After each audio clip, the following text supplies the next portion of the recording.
Cognani, and welcome to Savona and Gulph Mills, Pennsylvania, where world-class cuisine is met with the largest wine list in the state of Pennsylvania. But today we're all about lobster, so let's go behind the burner and meet the chef.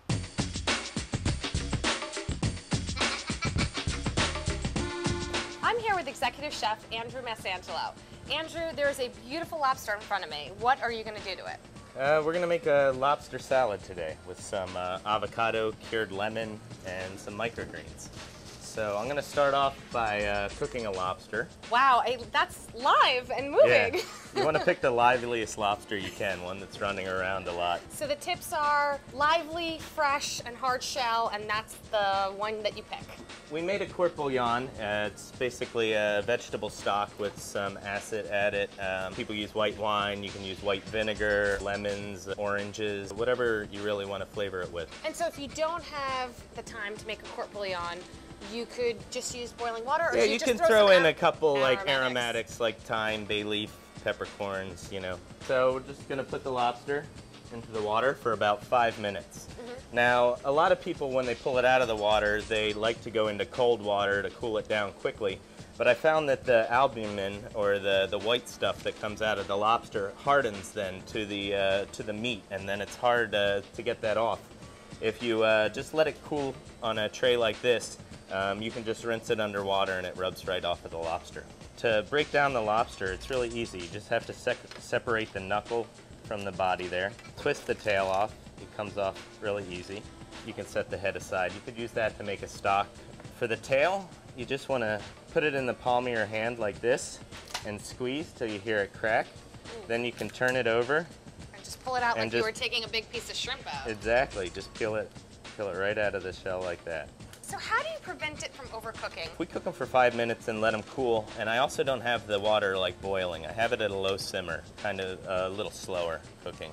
For the knuckles, you just snap that off, right like that, and then take a pair of scissors, and if you make a snip down here, it's really hard to get the meat out of this part, so we're just going to set that aside. Make an incision with the scissors down each side. It looks so good, I want to try it. It has such a beautiful flavor because of the aromatics. For the claw, you want to shake out the water so you don't get water all over yourself. I like to wiggle the bottom claw around like this, kind of get it loose from the shell. Edward Scissorhands. And then I go one way and the other way like this, and then back, and then forward. And then you want to pinch on right here so you can pull out this. If you don't get this out, this is a good tip. Just take a pair of like hobby pliers, and you have to go in after that because nobody wants to bite into that. Yeah. To finish taking the lobster out, or the claw out of the shell, you want to use the back end of your knife, so not to dull or chip your knife. And we're just gonna go in a little bit like that, and then turn your knife like that, and it pops right out. And then you can pull the claw right out of the shell like that. Look at that piece. This is mastery. We have to clean out the tail here. So we're just going to slice it in half lengthwise. And then you want to open it up, and you can rinse this under some cold water. This is the vein, like the shrimp has the vein. You want to pull that out. This would be 2 salads here with 2 knuckles, half a lobster per salad. That means you get to have one in addition to me eating one. There you go. And now it's time for the avocado. When you're taking an avocado, or taking the meat out of the avocado, take your knife, go down to the pit in the middle, and then we're just gonna go around in a circle like this. Twist it, and then you have the seed here. Now you wanna take your knife like this, give it a quick turn like that, and it comes right out. So how do you know when an avocado's ripe? How green it is, how firm it feels. It's really hard, so you know that's not gonna be ready yet. You wanna wait until it's a consistent, like a darker brown like this, as opposed to this green avocado here. A quick trick on how to ripen an avocado is just to put it in a paper bag. And I do that with mangoes. Exactly, you can do that with lots of fruit, bananas, mangoes. Yeah, it does wonders on them. They get ripe right away, and you just leave them out, not in the refrigerator. Exactly. To take the avocado out, you just want to slide your spoon in like so. Just scoop it out like that. If you have some brown spots, you just want to take them off. So what's the trick for keeping that completely green and not having it turn brown right away? For the avocado mousse here, take a blender. We put the avocado in like this. We take a lemon and squeeze fresh lemon juice in it, season it with salt and pepper, and puree it.